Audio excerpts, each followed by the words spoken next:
അപ്പോൾ ഗഡിയോളെ നമ്മുടെ ഇന്നത്തെ യാത്ര എന്ന് പറയുന്നത് നെല്ലിയാമ്പതിക്കാണ് കേട്ടോ. ഈ റൂട്ടിൽ നമുക്ക് തുടക്കത്തിൽ കാണാനുള്ളത് പോത്തുണ്ടി ഡാമാണ് കേട്ടോ. പക്ഷെ നമ്മളവിടെ ഇറങ്ങിയില്ലേ, നമ്മൾ നേരെ വെച്ച് പിടിച്ച് മുകളിലേക്ക്. എന്താന്ന് വെച്ച് കഴിഞ്ഞാൽ ഇവിടേക്ക് ഇറങ്ങിക്കഴിഞ്ഞാൽ ചിലപ്പോൾ മുകളിലേക്ക് എത്താൻ പറ്റിയെന്ന് വരില്ല. നമ്മൾ ഇവിടെ എത്തുമ്പോൾ തന്നെ ഏതാണ്ട് ഉച്ചയാവാറായി. അപ്പോൾ പോകുന്ന വഴിക്ക് നല്ല കാഴ്ചകൾ കണ്ടതൊക്കെ ഞങ്ങൾ മനസ്സിലെടുത്ത് വെച്ചു തിരിച്ചു വരുമ്പോൾ ഇറങ്ങാൻ വേണ്ടിയിട്ട്. നെല്ലിയാമ്പതി ഇത്ര അടിപൊളി സ്ഥലമാണെന്ന് ഞാനിവിടെ വരുന്നത് വரைക്കും വിചാരിച്ചിട്ടില്ല കേട്ടോ. കാടിൻ്റെ ഭംഗി ഇഷ്ടപ്പെടുന്ന എല്ലാവർക്കും വരാൻ പറ്റിയ അടിപൊളി സ്ഥലമാണ് കേട്ടോ നെല്ലിയാമ്പതി. വഴിവെക്കലൊക്കെ കുരങ്ങന്മാരിക്കുണ്ടായിരുന്നു. ഏതെങ്കിലും വണ്ടികളിൽ നിന്ന് എന്തെങ്കിലും കിട്ടുമെന്ന് വിചാരിച്ചിട്ടായിരിക്കാം. പിന്നെ നമ്മൾ കണ്ടത് കാട്ടുപന്നിയുടെ ഒരു ഫാമിലി ആയിരുന്നു. അവരൊരു കൂസലില്ലാതെ ഒരു മൈതാനത്ത് ഇങ്ങനെ മേഞ്ഞ് നടക്കുന്നുണ്ട്. പിന്നെ നമ്മൾ ഫുഡ് കഴിക്കാൻ കയറിയ സ്ഥലമാണ് കേട്ടത്. അതിൻ്റെ പുറകുവശത്ത് ചെന്ന് നോക്കിയപ്പോൾ ഈ ഹോട്ടൽ വേസ്റ്റ് കഴിക്കാൻ വന്ന ടീമുകളുടെ ബഹളമായിരുന്നു. കാട്ടുപന്നികളും പശുവും കുരങ്ങന്മാരും ഒക്കെ കൂടിയിട്ട് തകർത്താടുണ്ട് അവിടെ. എന്തായാലും ഹോട്ടൽ വേസ്റ്റ് ഉള്ളതുകൊണ്ട് അവർക്ക് അങ്ങനെ ഒരു ഗുണമുണ്ടായി. വയറ് നിറയ്ക്കാൻ അവർക്ക് അധിക ദൂരം ഓടി കഷ്ടപ്പെടേണ്ടി വരില്ല. തൊട്ടടുത്ത് തന്നെ നമ്മൾ നോക്കിയിട്ട് ഒറ്റപ്പന്നി കുറച്ച് നേരം ഇങ്ങനെ നോക്കി നിന്നോട്ടാ. നമ്മുടെ അവിടേക്കാണെങ്കിൽ കാണായിരുന്നു. നെല്ലിയാമ്പതി വരുന്നുണ്ടെങ്കിൽ നിർബന്ധമായിട്ട് ഓഫ് റോഡ് എടുത്തിരിക്കണം കേട്ടോ. ഇല്ലെങ്കിൽ ഈ വരവിനൊരു പൂർണ്ണതയില്ലാതായി പോകും. കാരണം നമ്മൾ കൊണ്ട് ചെല്ലുന്ന വണ്ടിയും കൊണ്ട് പോയി കഴിഞ്ഞാൽ അവിടുത്തെ സാധാരണ റോഡിൽ കൂടെ പോയിട്ടുള്ള കാഴ്ചകൾ മാത്രമേ നമുക്ക് കാണാൻ പറ്റുള്ളൂ. മല കയറണം, അതും ജീപ്പിൽ. അപ്പോഴാണ് ശരിക്കും കാടിൻ്റെ ഭംഗിയും ഓഫ് റോഡും ആസ്വദിക്കാൻ പറ്റുള്ളൂ. അപ്പോൾ ഒരാൾക്ക് 400 രൂപയാണ് കേട്ടോ ജീപ്പിന്. പിന്നെ ഒരു വണ്ടിക്ക് 350 രൂപയുടെ എൻട്രി ഫീസും നമ്മൾ തന്നെ എടുക്കണം. ഞാൻ ജീവിതത്തിൽ ആദ്യമായിട്ടാണ് ഓഫ് റോഡ് പോകുന്നത്. ജീപ്പിൻ്റെ പെർഫോമൻസ് എന്താണെന്നുള്ളത് എനിക്ക് ഇന്നറിയാം. നമ്മൾ പോകുന്ന വഴിക്ക് മറ്റു വണ്ടികളിൽ ചെറുതായിട്ട് തട്ട് വരെയൊക്കെ ചെയ്യുന്നുണ്ട്. പക്ഷെ അതൊന്നും ഒരു പ്രശ്നമല്ല. ഓഫ് റോഡ് വണ്ടിക്കാർക്ക് എന്ത് സ്ക്രാച്ച്. അപ്പോൾ ഇവിടുന്നാണ് ശരിക്കും ഓഫ് റോഡ് സ്റ്റാർട്ട് ചെയ്യണത്. പോകുന്ന വഴിക്ക് തന്നെ ഒരു മയിലിനാണ്ട് കൂടെ. പിന്നെ അങ്ങോട്ടുള്ള റോഡ് എന്ന് പറഞ്ഞു കഴിഞ്ഞാൽ നിങ്ങൾ തന്നെ കാണാം.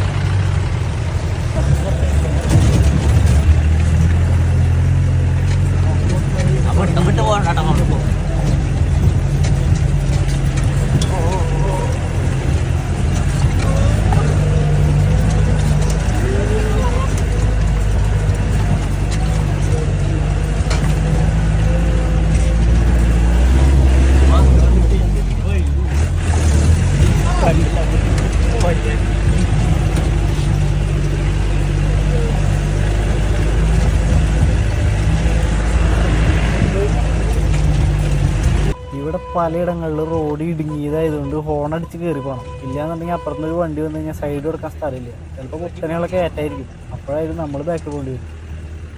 നമ്മൾ കൊണ്ടുവരുന്ന നമ്മുടെ പ്രൈവറ്റ് വണ്ടികൾക്ക് ഇങ്ങോട്ട് കയറ്റാൻ അനുമതി കിട്ടില്ല കേട്ടോ. അങ്ങനെ നമ്മൾ കുറച്ച് ദൂരം കൂടി മുന്നോട്ട് പോയപ്പോഴാണ് എതിരെ വന്ന ജീപ്പുകാരൻ പറഞ്ഞത് നമ്മുടെ വണ്ടിയുടെ ലീഫ് പൊട്ടിയില്ല. നമ്മുടെ വണ്ടിയുടെ ഓണറാണ് അപ്പുറത്തെ വണ്ടിയിലുള്ളത്. വലിയ കുഴപ്പമൊന്നുമില്ല, പതുക്കെ പോയാൽ മതി എന്ന് പറഞ്ഞ് നമ്മുടെ വണ്ടീനാണ് ഇതൊക്കെ സ്ഥിരമായതുകൊണ്ട് എനിക്ക് വലിയ ടെൻഷനില്ലാത്തതുകൊണ്ട് നമുക്ക് ടെൻഷനില്ല. പിന്നെ അങ്ങനെയാണല്ലോ. പിന്നെയും കുറച്ച് കൂടി മുമ്പിലേക്ക് പോയപ്പോഴാണ് ഒരു വണ്ടിയുടെ ടയർ ഫുള്ളായിട്ട് തള്ളി പുറത്ത് കിടക്കുന്നുണ്ടത്. ആ വണ്ടിയിലാണെങ്കിൽ നിറച്ച ആൾക്കാരുണ്ട്. ആ വണ്ടിയുടെ സബ് ആക്സിൽ ഒടിഞ്ഞ കാരണമാണ് ടയർ തള്ളി പുറത്തേക്ക് വന്നെന്ന് നമ്മുടെ ഡ്രൈവർ നമ്മളോട് പറഞ്ഞത്. ചെറിയൊരു നിരപ്പുള്ള സ്ഥലമായതുകൊണ്ട് മണ്ണിൽ കുത്തിയതുകൊണ്ട് ആർക്കൊന്നും സംഭവിച്ചില്ല. ഇവരിപ്പോൾ തന്നെ താഴ്ത്തുന്ന വേറെ വണ്ടി വിളിച്ച് ആ യാത്രക്കാരനൊക്കെ വേറെ വണ്ടിയിൽ കയറ്റി വിട്ടാൽ അതൊന്നും ഒരു വിഷയമുള്ള കാര്യമല്ല. പിന്നെ ആ വണ്ടിയിൽ നിന്ന് ആരും പുറത്തേക്ക് ഇറങ്ങാത്തതിൻ്റെ കാരണം ഈ പരിസരത്തൊക്കെ നിറച്ച അട്ടയാണ്. ഓണത്തിൻ്റെ സമയത്തുള്ള മഴയത്ത് ഇവർ വെച്ച് പടുത്തിട്ടാണ് ഈ റോഡ് മുഴുവൻ ഇങ്ങനെ കുഴി ചെയ്തതെന്നാണ് ഇവർ പറയണത്. സീസൺ കിട്ടിക്കഴിഞ്ഞാൽ പിന്നെ ആരായാലും വിടില്ലല്ലോ.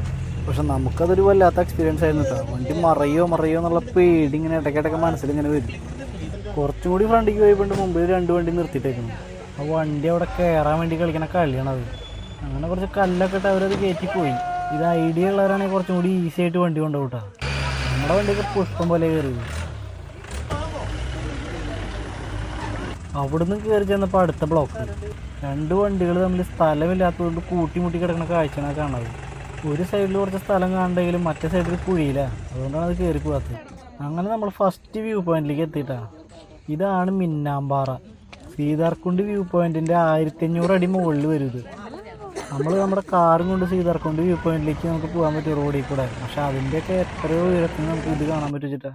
സൂപ്പർ സ്ഥലം. സൂപ്പർ എന്ന് പറഞ്ഞു കഴിഞ്ഞാൽ നമുക്ക് പാലക്കാട് ജില്ലയുടെ ഒരു 3/4 ഭാഗം ഇവിടെ നിന്ന് തന്നെ കാണാൻ പറ്റും.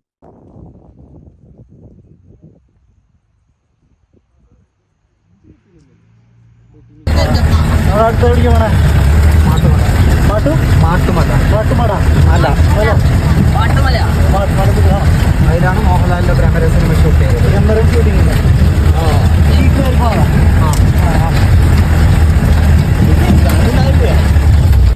ഈ ട്രക്കിങ്ങിൽ നമുക്ക് കാണാനായിട്ടുള്ളത് 2 സ്പോട്ടുകളാണ്. ഇത് രണ്ടും 2 തരത്തിലാണ് കിടക്കണേ.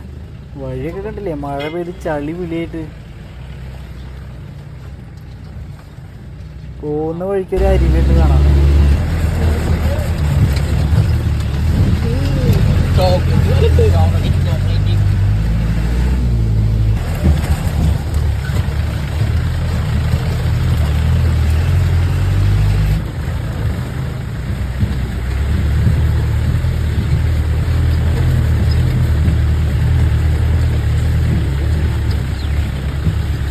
അങ്ങനെ നമ്മൾ അടുത്ത വ്യൂ പോയിന്റിലേക്ക് എത്തിയിട്ടുണ്ട്. ഇതാണ് മാട്ടുമല. ഇത് നേരത്തെ കണ്ടതുപോലത്തെ സ്ഥലമല്ല കേട്ടാ. ഇത് കുറച്ചുകൂടി വിശാലമായിട്ട് കിടക്കുകയാണ്. നമുക്ക് ഓടി നടക്കാനുള്ള സ്ഥലമുണ്ട്. നട്ടുച്ച ചെയ്തുകൊണ്ടാ തോന്നുന്നു കോട ഇറങ്ങിയിട്ടില്ല. കോടയും കൂടി ഉണ്ടെങ്കിൽ പറയണ്ട, ഒരു ജാതി സ്ഥലമായിരുന്നത്.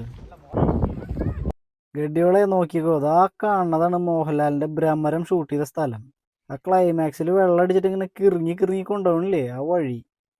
എന്ത് രസാ കാണാച്ചിട്ടാ. മലകളുടെ മേലെ മേഘങ്ങൾ ഇങ്ങനെ തൊട്ട് നിൽക്കണ പോലെയുണ്ട്. ഒപ്പം നല്ല തണുത്ത കാറ്റും. ഒരു രക്ഷയുണ്ടായിരുന്നില്ല ചേട്ടാ, സൂപ്പർ സ്ഥലമായിരുന്നു. ആദ്യം കണ്ടത് ഒരു കൊക്ക പോലത്തെ സ്ഥലമായിരുന്നു, പക്ഷെ ഇതങ്ങനെയല്ല. ഇത് നല്ല സ്ലോപ്പായിട്ട് വിരിച്ച് കിടക്കണ സ്ഥലമാണ്. ഇതിൻ്റെ ഏറ്റവും താഴേക്കൂടെ ഒരു അരുവി പോകുന്നുണ്ട്. അതൊക്കെ കാണാൻ എന്ത് ഭംഗിയാച്ചിട്ടാ. പാലക്കാട് ജില്ലയ്ക്ക് ഇങ്ങനെ ഒരു സൗന്ദര്യം കൂടി ഉണ്ടെന്ന് ഞാൻ ഇന്നാണ് അറിഞ്ഞത്. എന്തായാലും ഒരു രക്ഷയില്ലാത്ത യാത്രയായിരുന്നു കേട്ടത്. അങ്ങനെ ഭംഗിയുള്ള സ്ഥലങ്ങളൊക്കെ കണ്ടു തീർത്തപ്പോൾ ഒരാൾ ഉറക്കത്തിന് വേണ്ടിയിട്ട് ചിരിക്കുന്നുണ്ട്. ആ കണ്ട ഭ്രമരം ഷൂട്ട് ചെയ്ത സ്ഥലമില്ലേ, അതിലെയാണ് പറമ്പിക്കുളത്തേക്കുള്ള റൂട്ടുണ്ടായിരുന്നു പണ്ട്. ആ റൂട്ട് ഇപ്പോൾ ഫോറസ്റ്റുകാർ അടച്ചു. അതുകൊണ്ട് തന്നെ ഇപ്പോൾ പാലക്കാട് ജില്ലയുടെ സ്ഥലമായിട്ടുള്ള പറമ്പിക്കുളത്തേക്ക് വരണമെങ്കിൽ തമിഴ്നാട് ചുറ്റി വരണം. പക്ഷേ അതിനകത്തൂടെ കുറച്ച് ദൂരം കൂടി പോയി കഴിഞ്ഞാൽ കാടിനകത്ത് മിസ്റ്റി വാലി എന്ന് പറഞ്ഞ ഒരു റിസോർട്ടിലേക്ക് എത്തിട്ടാ. ഒരാഴ്ച മുമ്പെങ്കിലും മുൻകൂട്ടി ഓൺലൈനിൽ ബുക്ക് ചെയ്താൽ മാത്രമേ നമുക്ക് അതിനകത്തേക്ക് കയറാൻ പറ്റൂ.